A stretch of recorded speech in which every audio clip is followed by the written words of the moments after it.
Champions ట్రోఫీలో అందరూ ఎప్పుడెప్పుడా ఎదురు చూసే చిరకాల ప్రత్యర్థులు దాయాదుల మధ్య మ్యాచ్ కు రంగం సిద్ధమైంది. ఆదివారం ఇండియా పాకిస్తాన్ మధ్య హై వోల్టేజ్ మ్యాచ్ కు రెండు టీంలు రెడీ అయ్యాయి. దాయాదిపై ప్రతీకారం తీర్చుకుని టీమిండియా పై చేయి సాధించాలని అభిమానులంతా కోరుకుంటున్నారు. ఛాంపియన్స్ ట్రోఫీలో అన్ని మ్యాచ్లది ఒక లెక్క, ఇండియా పాక్ మ్యాచ్ది మరో లెక్క. ఈ జట్లు తలపడుతుంటే రెండు దేశాల నుంచే కాదు ప్రపంచవ్యాప్తంగా కోట్లాది అభిమానులు టీవీల ముందు చేరిపోతారు. వేదిక ఏదైనా సరే ఆ జట్ల మధ్య పోరు హై వోల్టేజ్ మ్యాచ్ గా మారుతుంది. మరి గత ఫైనల్ ఓటమికి భారత్ ప్రతీకారం తీర్చుకుంటుందా లేదా అనేది ఇంట్రెస్టింగ్ అంశం.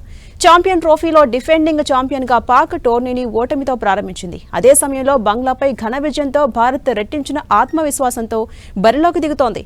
బుమ్రా లేకపోయినా టీమిండియా ఫేస్ దళాన్ని తొలి మ్యాచ్ లో అద్భుతంగా 5 వికెట్ల ప్రదర్శనతో ముందుకు నడిపించాడు. అతడికి హర్షిత్ రాణా తోడయ్యాడు. స్పిన్నర్స్ కూడా తమ వంతు పాత్రను పోషించారు. మరి వీరు పాకిస్తాన్ పై ఎలాంటి ప్రదర్శన చేస్తారో చూడాలి. ఇక దూకుడుగా ఆడుతున్న రోహిత్ శతక వీరుడు గిల్ మరోసారి చెలరేగితే టీమిండియాకు భారీ పరుగులు ఖాయమే. పాకిస్తాన్ పై గొప్ప ఇన్నింగ్స్ ఆడిన కోహ్లీ తన మునుపటి ఫామ్ ను అందుకుని రాణిస్తే భారత్ కు తిరుగుండదు. ఇక మరోవైపు ఫకర్ జమాన్ దూరం కావడం పాక్ జట్టుకు పెద్ద లోటే. Star batter Babar Azam form లేని కూడా వారికి ఇబ్బంది పెట్టే అంశమే.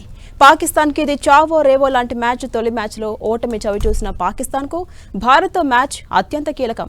ఈ మ్యాచ్ లో ఓడితే అంతే, ఆ జట్టు టోర్నీ నుంచి ఇంటిముఖం పట్టాల్సిందే. దీంతో ఆ జట్టును కూడా తక్కువగా అంచనా వేయడానికి వీలేదు. దాయాదుల పోరంటే ఇరు జట్ల ఆటగాళ్లు ప్రాణం పెట్టి ఆడతారు. ఇప్పటి వరకు ఛాంపియన్స్ ట్రోఫీలో భారత్ పాకిస్తాన్ జట్లు 5 సార్లు తలపడ్డాయి. 3 సార్లు పాకిస్తాన్ నెగ్గగా 2 సార్లు భారత్ విజయం సాధించింది. దీంతో ఈసారి గెలిచి ఈ లెక్కలు సరిచేసే పనిలో ఉంది రోహిత్ సేన. 2004, 2009, 2013లో ఒక్కోసారి ఇరు జట్లు తలపడగా చివరిసారిగా జరిగిన 2017 ఛాంపియన్స్ ట్రోఫీలో దయాది దేశాలు 2 సార్లు తలపడ్డం విశేషం. ఈ రెండు జట్లు ఫైనల్ కు చేరాయి. 2004 ఛాంపియన్స్ ట్రోఫీలో చిరకాల ప్రత్యర్థులు తొలిసారి తలపడ్డారు. గ్రూప్ సిలో ఉన్న ఈ రెండు జట్ల మధ్య సెప్టెంబర్ 19న ఎడ్జ్ బాస్టర్ వేదికగా మ్యాచ్ జరిగింది.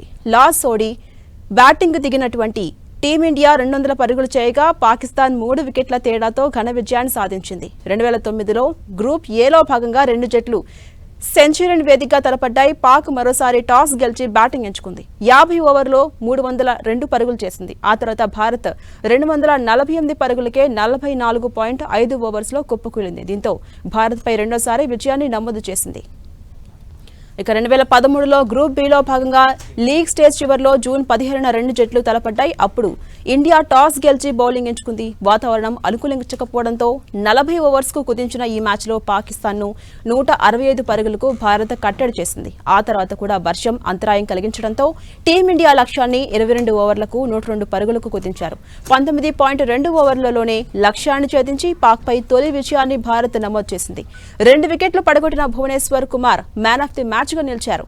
2017 ఛాంపియన్స్ ట్రోఫీ గ్రూప్ స్టేజ్ లో పాకిస్తాన్ ఘన విజయాన్ని భారత్ నమోదు చేసింది. గ్రూప్ బిలో జూన్ 4న ఎడ్జ్ బాస్టర్ వేదికగా ఈ మ్యాచ్ జరిగింది. వర్షం కారణంగా మ్యాచ్ ను 48 ఓవర్స్ కు కుదించగా తొలుత బ్యాటింగ్ చేసిన భారత్ 3 వికెట్ల నష్టానికి 319 పరుగులు చేసింది. ఆ తర్వాత పాకిస్తాన్ కు 41 ఓవర్లలో 289 పరుగుల లక్ష్యం నిర్దేశించారు. అయితే పాక్ 33.4 ఓవర్స్ లో 164 పరుగులే చేసింది. డక్వర్త్ పద్ధతిలో టీమిండియా విజేతగా నిలిచింది. Yuvraj man of the match గా నిలిచాడు. ఇక 2017 ఫైనల్ కు చేరిన భారత్ తిరిగి పాకిస్తాన్ తోనే తలపడింది. జూన్ 18న లండన్ లోని ఓవల్ మైదానం వేదిక మ్యాచ్ జరగగా తొలుత బ్యాటింగ్ చేసిన పాకిస్తాన్ నిర్ణయించిన 50 ఓవర్లలో టీమిండియా ముందు 339 పరుగుల భారీ లక్ష్యాన్ని ఉంచింది. ఆ తర్వాత బ్యాటింగ్ కు దిగిన భారత్ ఘోరంగా విఫలమై 158 పరుగులకే ఆలౌట్ అయింది. దీంతో తొలిసారి పాకిస్తాన్ ఛాంపియన్స్ ట్రోఫీని ముద్దాడింది. ఆనాటి ఫైనల్లో ఘోర ఓటమికి బదులు తీర్చుకునే అవకాశం టీమిండియాకు ఇప్పుడొచ్చింది. అయితే గత వన్డే ప్రపంచ కప్లో పాకిస్తాన్ను చిత్తుగా ఓడించిన నేపథ్యంలో మరోసారి ఆ జట్టును ఓడించి సత్తా చూపించాలని ప్రతి భారత అభిమాని కోరుకుంటున్నారు. దుబాయ్ వేదికగా జరిగే ఈ మ్యాచ్లో విజయం సాధించి ఇరు జట్ల మధ్య ఫలితాల లెక్కను 3-3తో సరిచేయాలని ఆకాంక్షిస్తున్నారు. పలువురు సీనియర్స్ కు ఇదే చివరి ట్రోఫీ అని భావిస్తున్న నేపథ్యంలో దాయాదిపై చెలరేగి ఆడి చిరస్మరణీయమైన విజయాన్ని నమోదు చేసి కెరీర్ను ముగింపు పలకాలని అంతా కూడా కోరుతున్నారు.